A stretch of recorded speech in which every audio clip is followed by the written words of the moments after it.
وہابیوں اور اس قسم کے لوگوں پہ ہم نے تنقید کیا، لیکن حضرت مولانا منظور نعمانی صاحب رحمۃ اللہ علیہ لکھا ہے کہ وہ ایک اچھے انسان ہیں اور انہوں نے اس کا دفاع کیا ہے۔ مفتی اعظم جنوبی افریقہ کے مفتی ابراہیم ڈیسائی صاحب نے بھی عبدالوہاب صاحب مراد ہیں ان کی تعلیم کو بعد کے لوگوں کے غلط سمجھا اور انہیں شیخ کے بیان کا غلط اور زمین میں فساد کا باعث بنے۔ شیخ محمد بن عبدالوہاب ان چیزوں کی برداشت کے قابل جواب نہیں ہے۔ ہم جو سمجھ پائے ہیں کہ حضرت مولانا منظور نعمانی صاحب نے اور مفتی ابراہیم ڈیسائی صاحب نے محمد بن عبدالوہاب اور ان کی تحریک کو ڈیفینڈ کیا اور ہم نے انہیں برا کہا۔ ہمارا خیال ہے کہ وہ جو کچھ اصل حقائق ہے نا، وہ ابھی تک امت کے سامنے نہیں آئے۔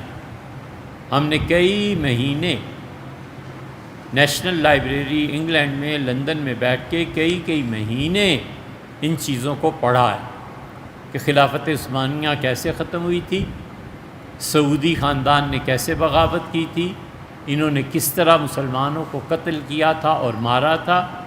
پھلواری شریف ہندوستان کی مشہور خانقاہ اور ہمارے مخدوم زادے بھی ہیں، اور ہم ان کو انتہائی عزت اور ادب کی نگاہ سے دیکھتے ہیں۔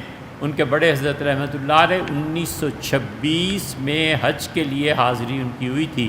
جو خطوط انہوں نے لکھے ہیں وہ، اور جو نادر شاہ کی تحریک تھی ایران کے خاتمے کے لیے، اور عثمانیوں نے جو کچھ لکھا تھا اور عثمانیوں کے خلاف یہ کس طرح ہوئے، اور خاص طور پہ ان وہابیوں نے مدینہ منورہ میں کیا کیا۔ انگریز ہے، شاید ہڈسن اس کا نام ہے، ایسے ہی کچھ نام ہے، اس پہ ہم نے لکھا بھی ہے۔ اس کی آپ پڑھ لیں، اس نے جو اپنی یادداشتیں لکھی تھیں اور اس کے انتقال کے بعد اس کی بیوی نے چھپوائی تھی کہ کس طرح برطانیہ کے ساتھ سازشیں کر کے انہوں نے حرمین شریفین میں عثمانیوں کو ختم کیا۔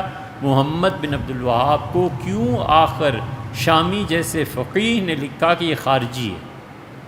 تاریخ کا یہ سارا تاریخ پہلو حضرات کے سامنے ہوتا تو شاید تحریر نہ فرماتے، لیکن جو کچھ انہوں نے اپنی تحقیق کے مطابق لکھا ہے، بہرحال ان کی تحقیق ہے، اور تاریخ میں ان کی تحقیق اور ہم لوگوں نے جو کچھ پڑھا ہے اس میں اگر تصادم ہو تو کوئی ایسی بات نہیں ہے۔ یہ ہمارا خیال یہی ہے کہ عالم اسلام کو برباد کر دینے والی اور تباہ کر دینے والی تحریکات، ان میں محمد بن عبدالوہاب کی تحریک تھی۔